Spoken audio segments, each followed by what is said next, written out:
This meeting of the Urban Flood Safety Water Quality District Budget Committee for May 1st, 2024. And if we could have roll call, please, Wendy.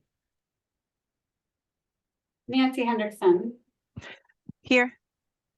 Steve Fancher. Here. Eric Mueller. Here. Dave Ritma. Here.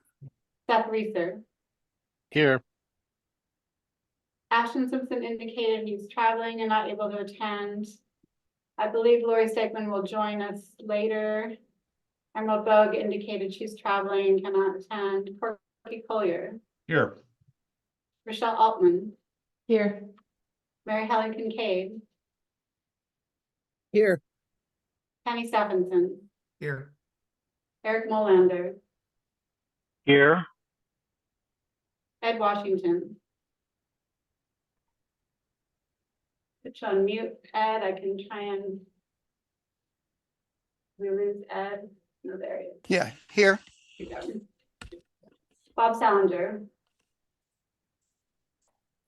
Heather King. Here. Expected Bob back, so we'll try and reach him as well. We have 12 board members present. That's quorum. All right. A reminder that this meeting is recorded, and without further ado, we will go to Lori Baker. Thank you. Let me share my screen.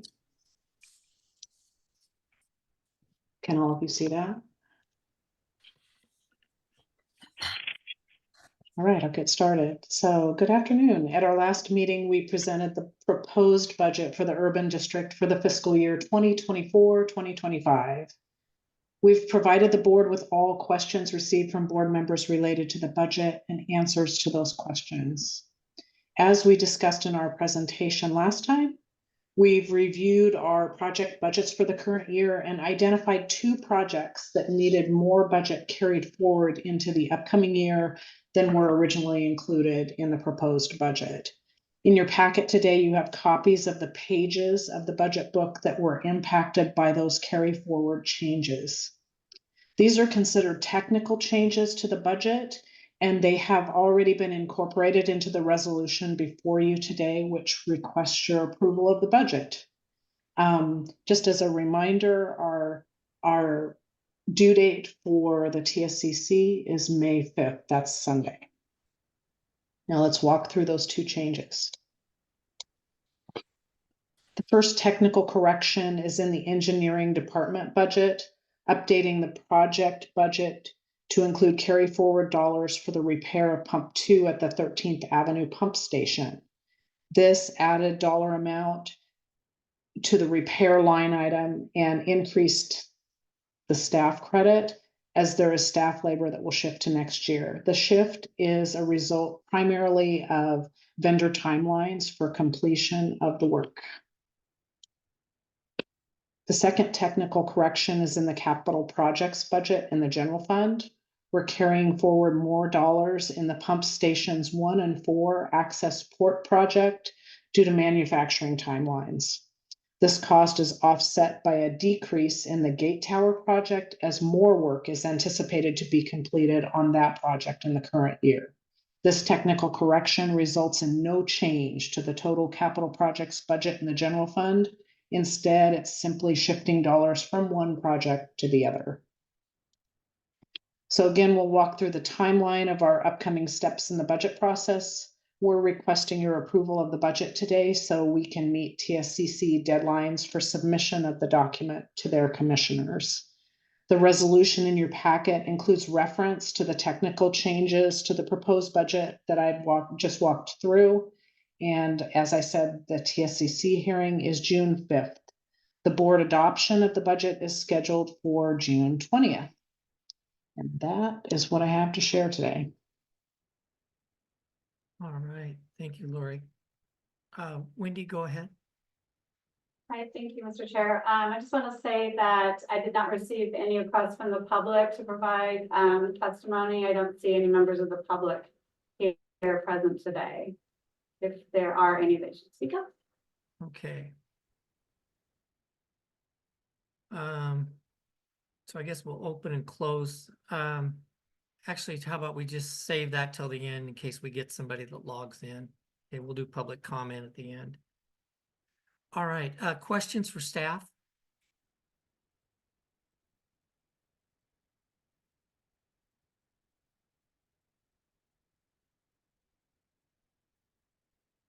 Seeing none. Okay, Mr. Molander.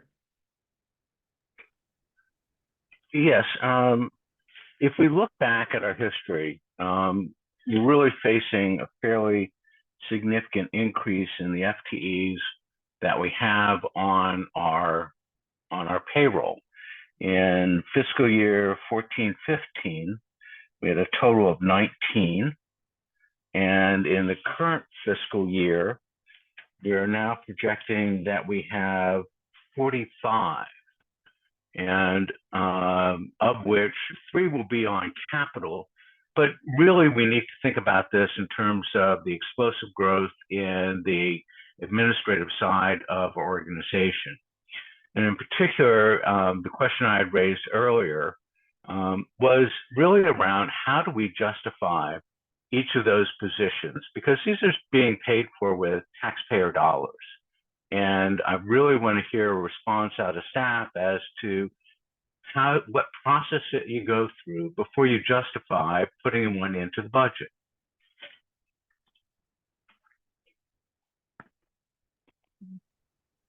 Jim, do you want me to take that?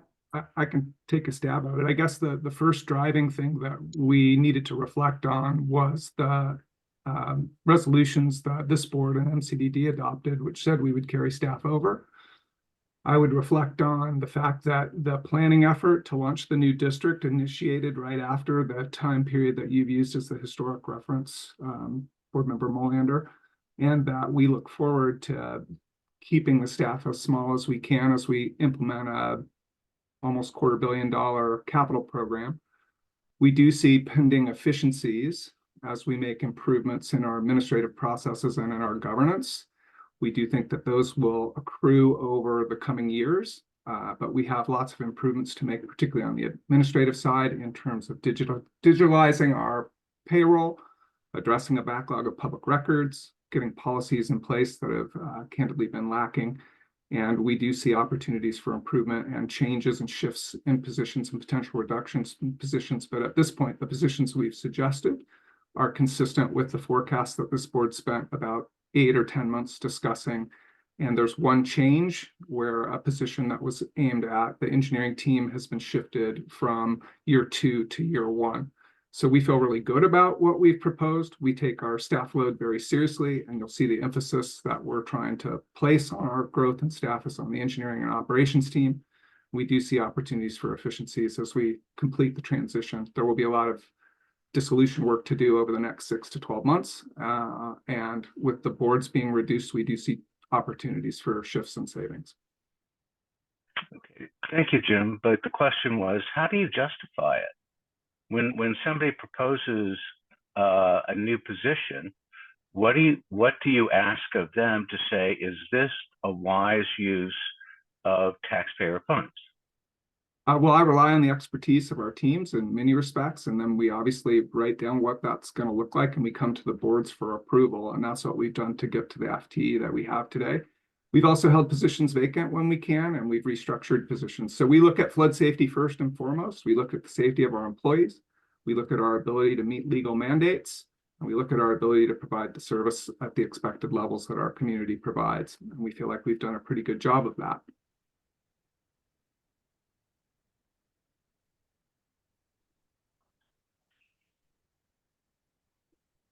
Anything else, Mr. Molander? Not at this time. Okay. Mary Helen Kincaid?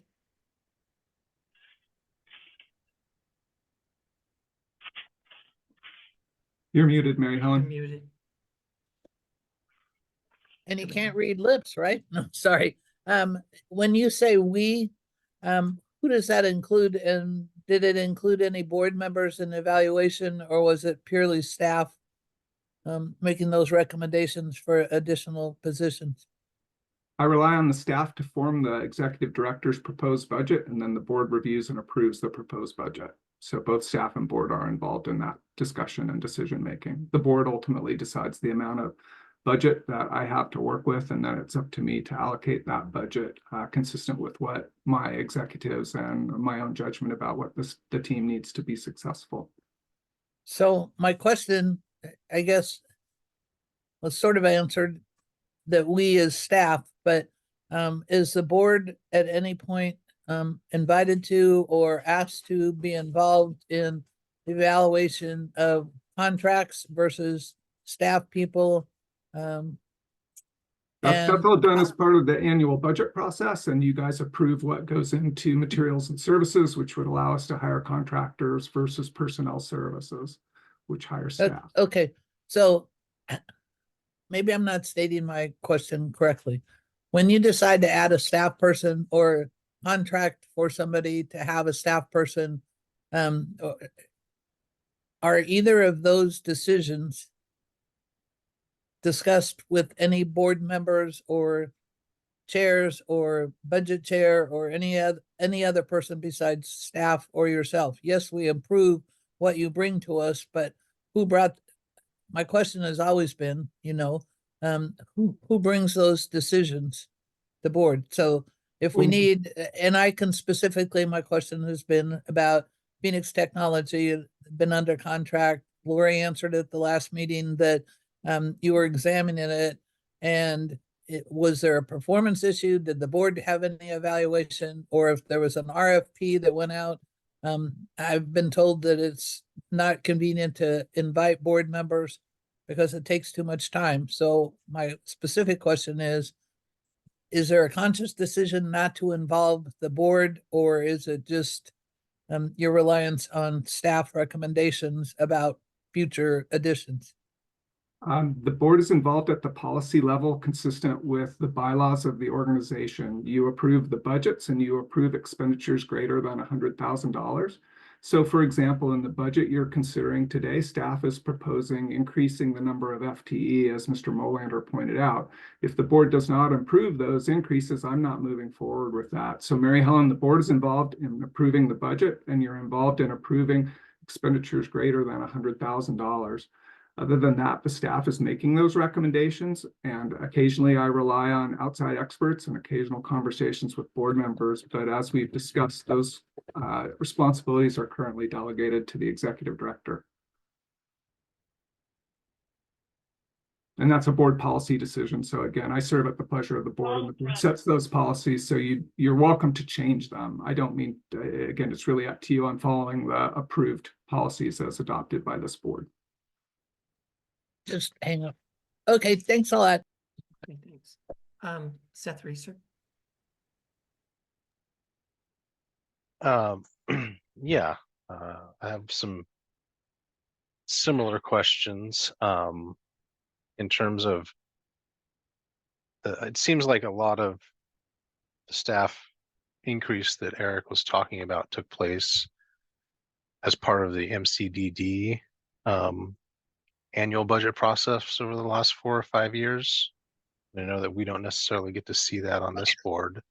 So I'm wondering if maybe those questions are something that Corey could speak to as far as how much involvement the MCDD board has had in adding staff and evaluating whether or not individual positions should be added and what those are going to be bringing to the organization. Is Corey on the call? You mean Corky? Corky. I'm sorry, Corky. Yeah, he is. I dropped the K. Did you want to take that, Corky? I'm sorry, I thought this was, I thought this was for Corey. Seth, can you go over that again? I'm sorry. Yeah, I apologize, Corky. I dropped the K in your name. So You're not the seems first. like it seems like Eric's question was kind of centered on how do these decisions to add staff since I think he cited 2015. How are those made as part of the MCDD annual budget process, since this is the first time we've have seen the operating budget and actually approved the staffing levels going into next year's budget? So what process do you guys go through what presentations do staff make? How do they justify, the return on investment for hiring the staff that's been hired? I would say, well, first of all, we haven't had a lot of increases in staff. So it is, and I think what Eric is referring to is a big increase in numbers, which, honestly, I look at it too and go, whoa, that's a lot, and I think Eric makes a really good point. Okay, this is going to come out of people's tax bills. So let's make sure that we're justifying this correctly.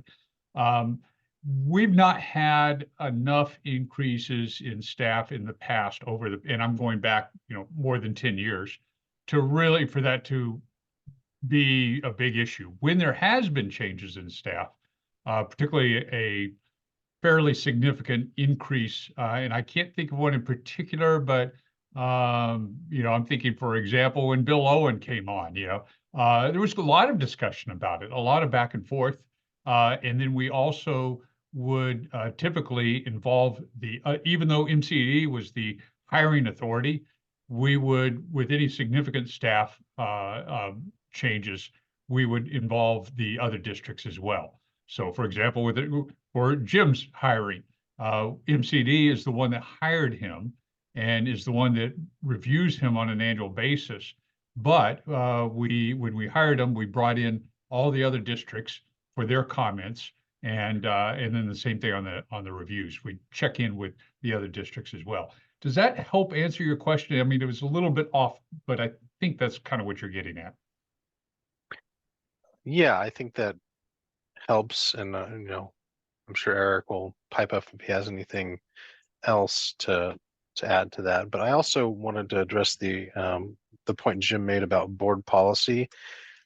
Seems like a lot of folks have some concerns about the operating costs and how much board oversight there is.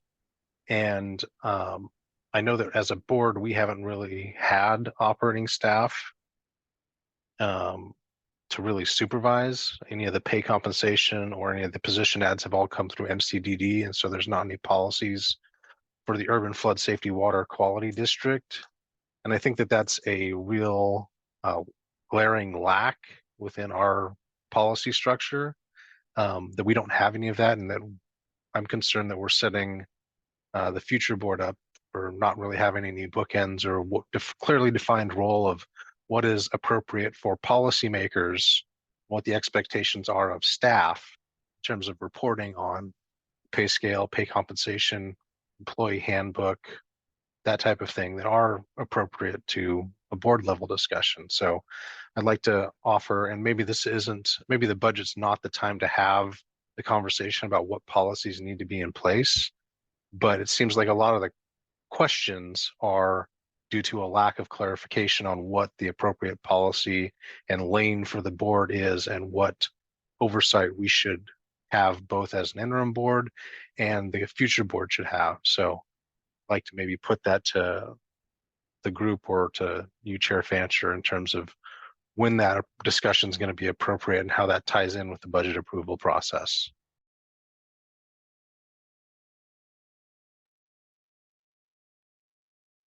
Did you want to take that, Steve?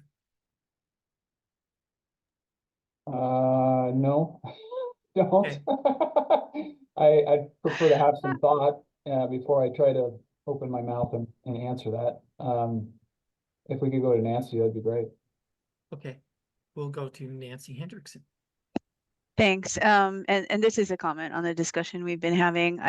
So I also used to be on MCD board as Corky is now, and your points are well taken, Seth and Mary Helen and Eric.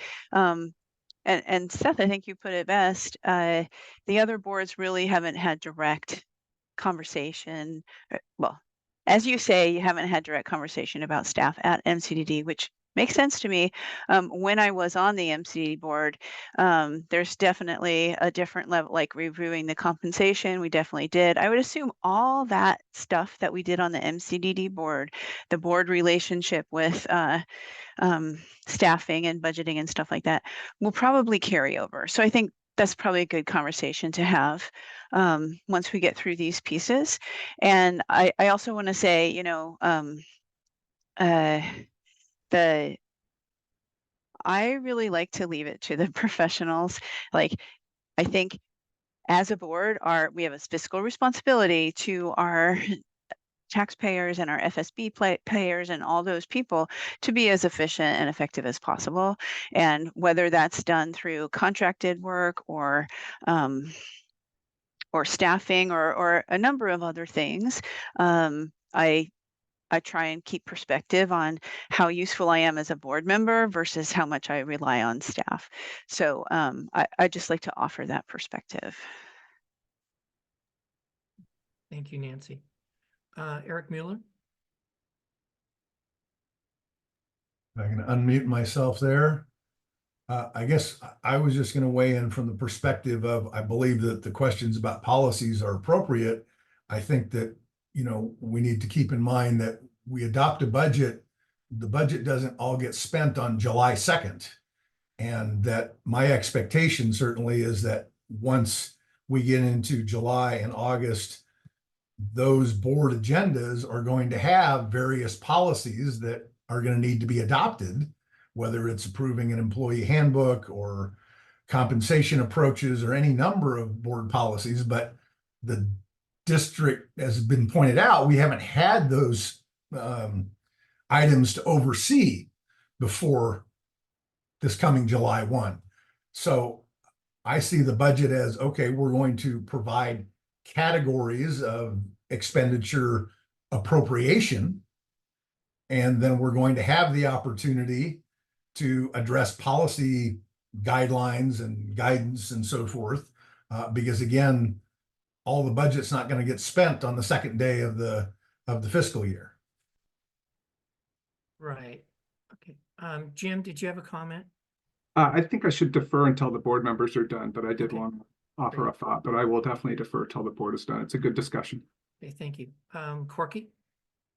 Yeah, I want to sort of take issue with Nancy's comment. Not take issue with Nancy. I would never do that because she's smarter than me. But Nancy was saying, we'll assume that a lot of these kind of policies will carry forward. I would say, yeah, I don't know. This is a whole new board, really, and a whole new structure.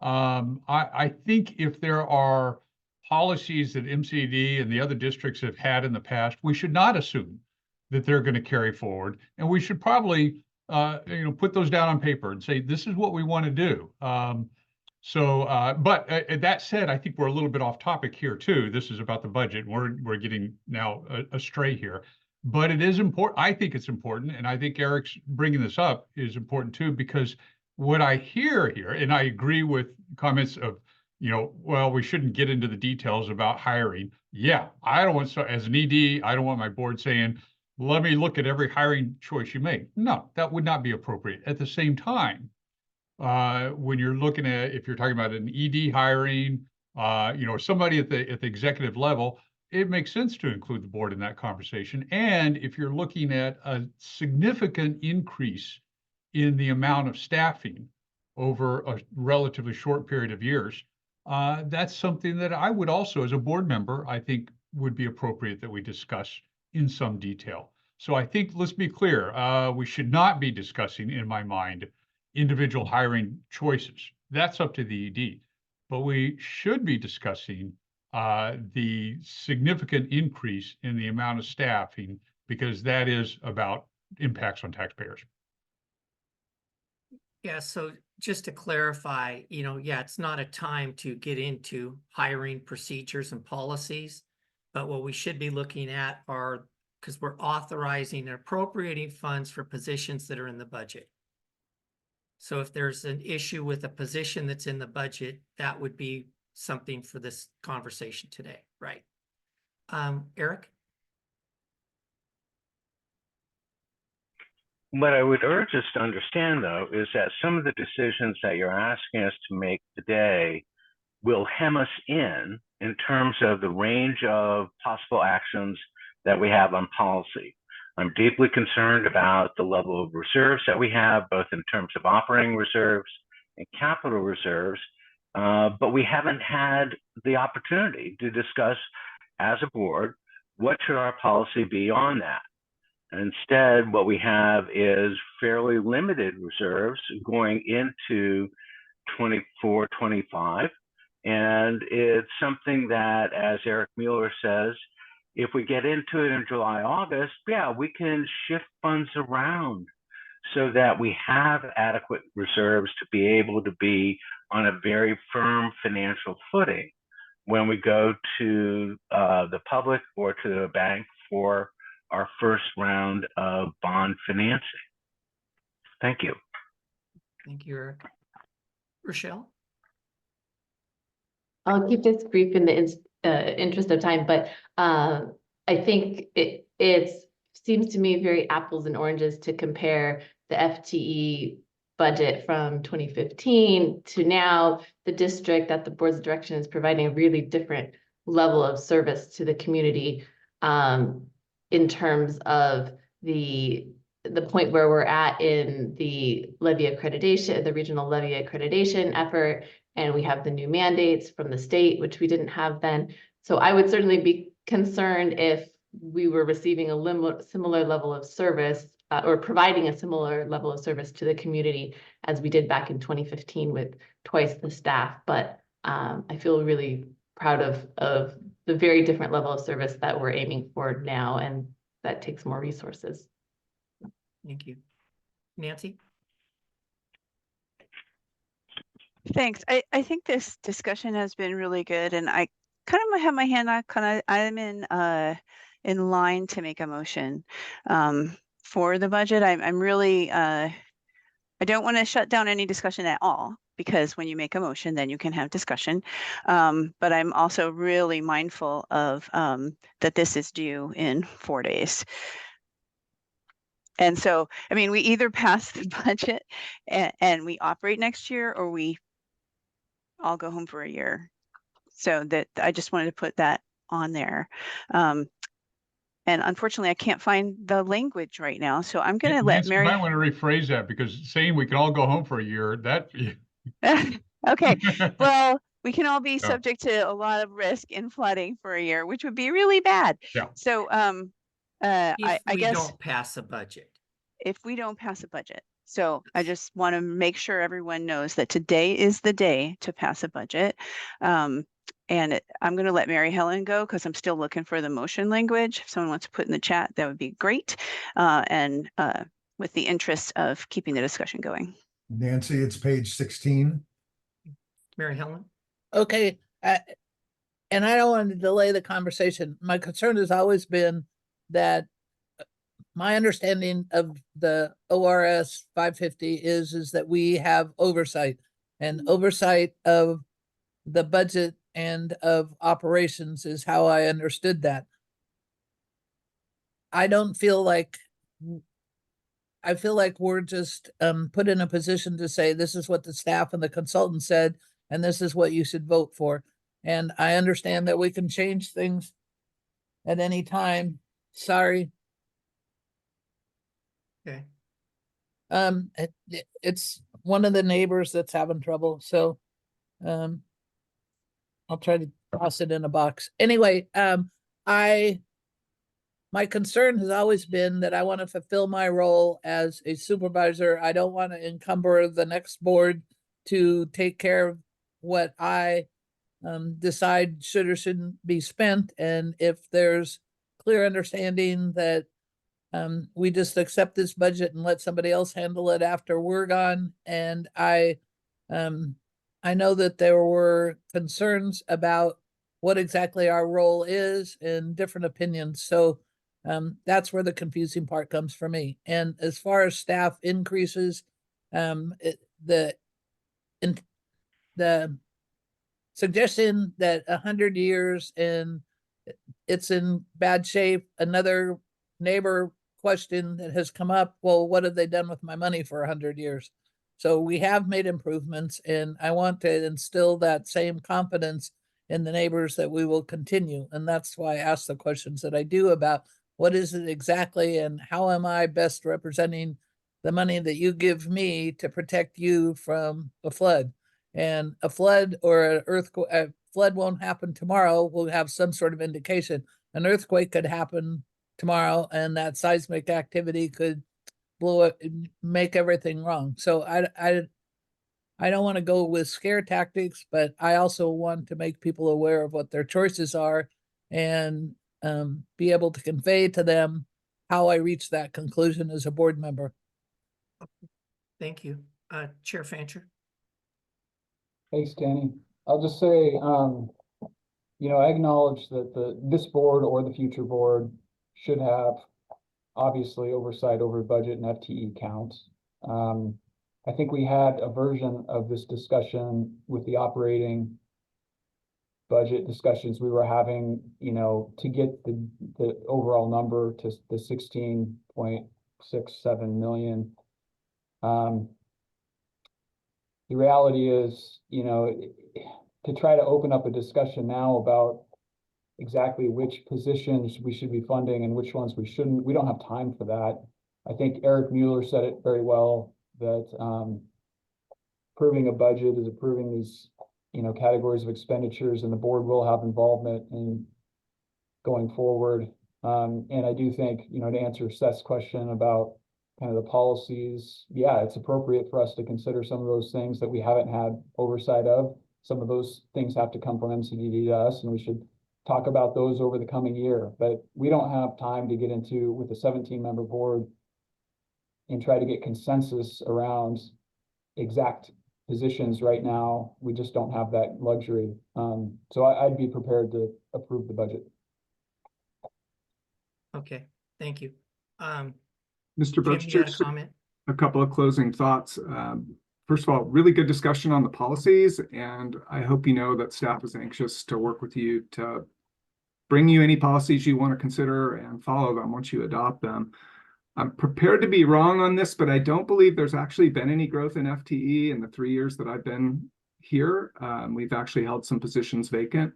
I am proposing in the budget that you're considering today some growth in FTE. Again, I want to remind you that the growth that we're proposing is consistent with the forecast, except we're asking you to allow us to bring on an asset manager a year earlier than we wanted. I want to remind you that we're gearing up for a $250 million capital program that's going to require significant project management.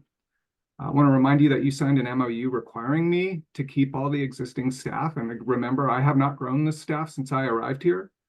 We've included all the compensation ranges for each of our classifications in the proposed budget, which is something Seth requested, and he was right to request it. And I want to remind you that this proposed budget also includes a full compensation study. So we'll look at each job description in each position, and the board is welcome to participate in guiding the work that we do on that. So we'll have another bite at that apple next fiscal year, should you approve this budget. So I'm hoping that that gives you some confidence that there's opportunities for ongoing improvements, and that you have a management team that's committed to holding the line on FTE to the degree that we can, but we are required to implement the policy of maintaining all of the existing staff that were here when I arrived. Thank you for the discussion today. We look forward to supporting you in amending your policies so that you feel like you have adequate oversight. Thank you. Thank you. Okay, Nancy, I'm guessing you want to make a motion. Okay. Sure. If it's okay, I'd like to make a comment before that happens. And I agree with what everyone has said to this point. The only thing I would say is if we entertain changing the budget, we entertain changing the budget. And the only thing I want to come back to is we worked a long time on a forecast of 16.7. Okay. And as near as I can tell, we're at about 17.6, 16.500. Okay. When I take the capital projects, net out the grant income, I get 17,615,500. So that's about 916,000 over that 16.7 point. And I would just like to see us closer to that. That's just me. And the only thing I would say, if I saw something that was low hanging, it might be in the legal category, because we had an awful lot in there and we were adding an FTE. And with that, I will defer to the board. Nancy? Thanks. yes, I look forward to working with this board in the future on this whole transition, because there's a lot that needs to change and bring policies along. And get your point, Corky, about not assuming it and just implementing those changes will be all part of the transition. Got full faith in everyone here. So I would like to make a motion to approve R2024-05-01, the proposed fiscal year 24-25 budget with the technical corrections and revisions for submission to the Multnomah County Tax Supervising and Conservation Commission, the TSCC.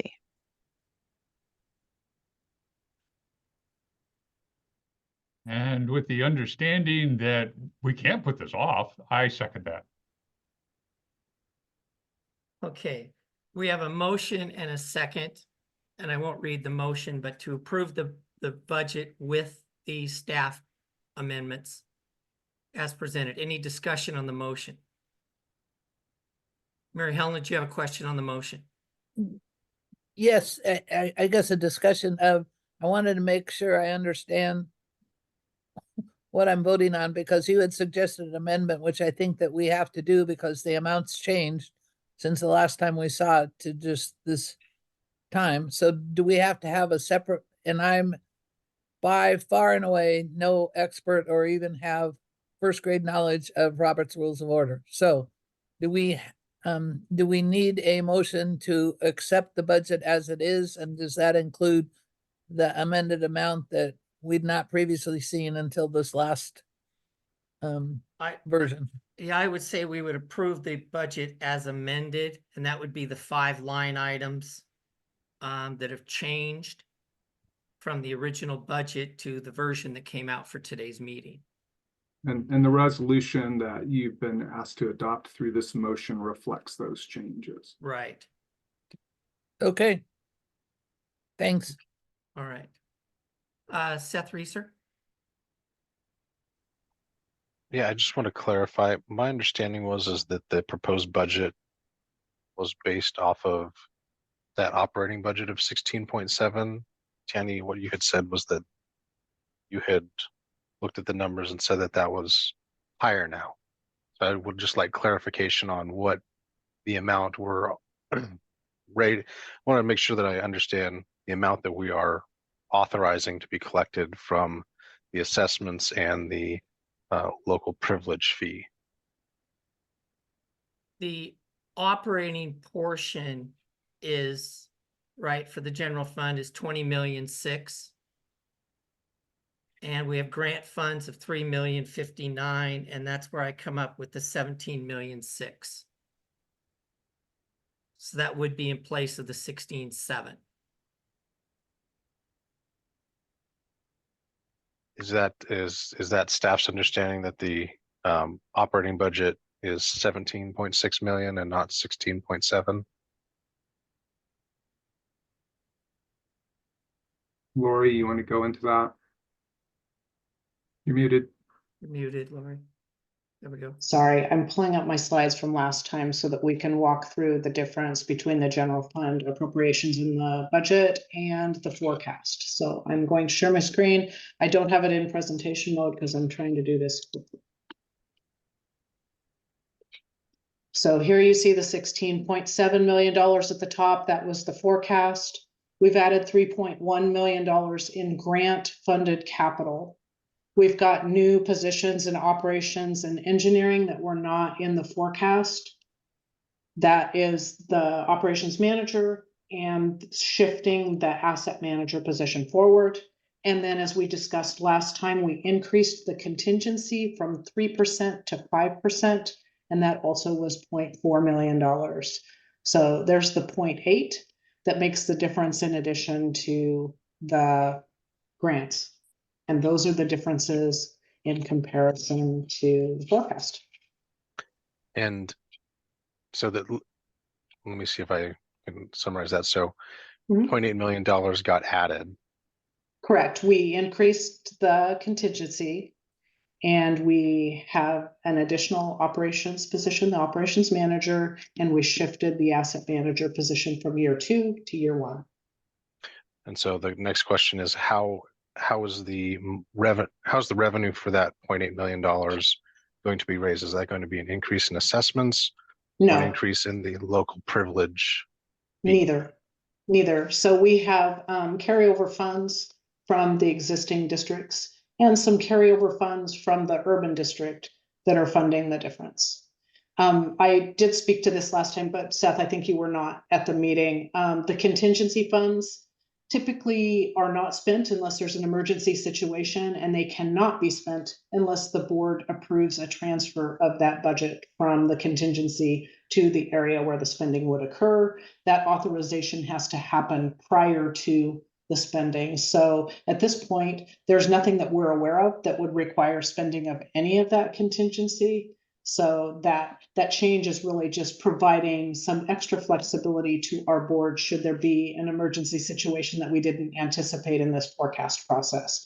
And, you know, particularly since this is year one of a new district, we felt like from advice of other local finance people, as well as some of our board members, that it made sense to do that increase just to provide the flexibility in the budget should the board need to transfer funds. Okay, so the carry forward funds and the contingency are generally one-time funds, and we're adding positions and additional operating expenses and paying for them the first year with one-time funds. The other piece that we discussed last time, Seth, that you didn't hear about was we have not included any transfer back to the general fund from the GEO bond. We do anticipate with the passage of the bond that there will be transfers of funds from the GEO bond back to the general fund to fund the staffing time of the general fund staff working on the projects. So we do anticipate that although the budget doesn't show that transfer, that the ending fund balance is going to look better than what we're budgeting. We made the decision not to put that credit into the budget because of the uncertainty around the passage of the bond. We didn't want to assume we were going to have those resources without knowing for sure that they would be there. So we do anticipate that although it looks like the dollars are larger, that there will be some more shift in funding that will offset that, and anticipate that we would not be reducing that ending fund balance.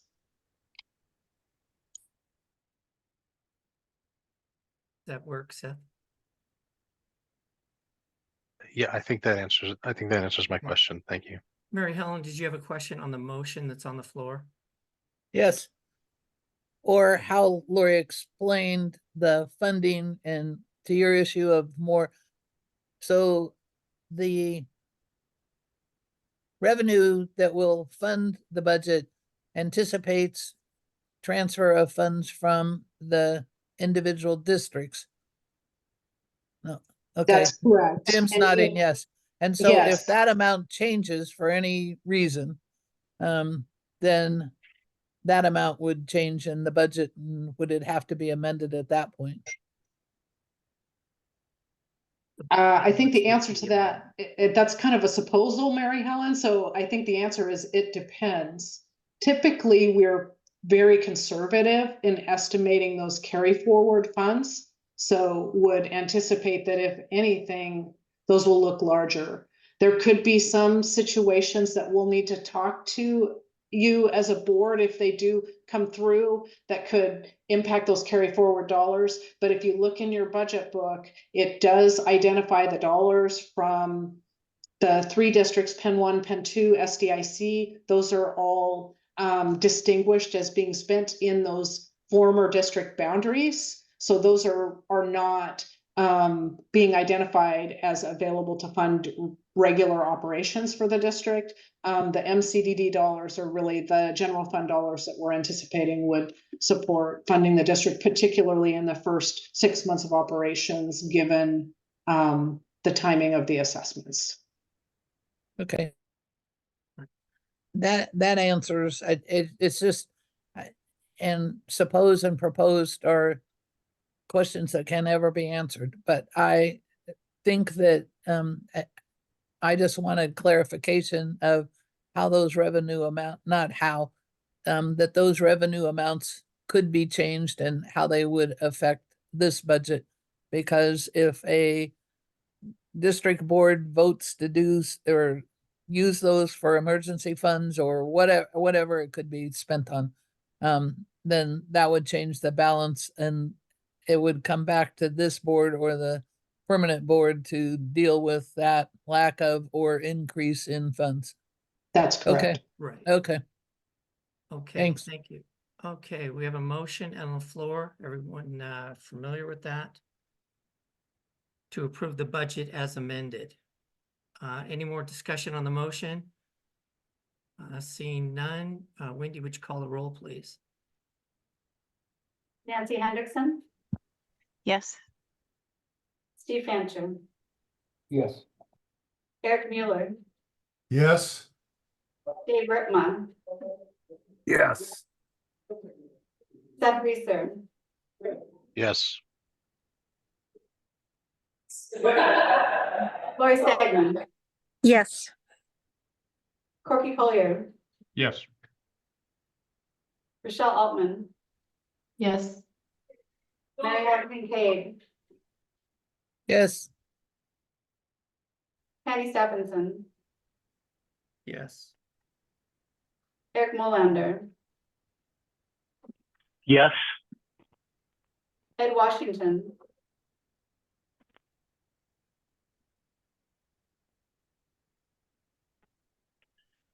It's on mute. I'm asking Ed to unmute. Do you want to- Sorry, There we go.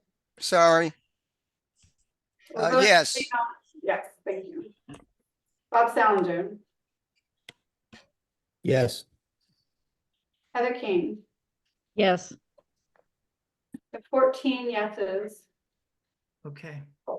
That passes. Thank you. Okay, at this time then, we can adjourn and go to the board meeting, correct? Thanks, Tanny.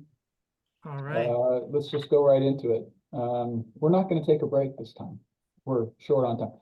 Hello, everybody.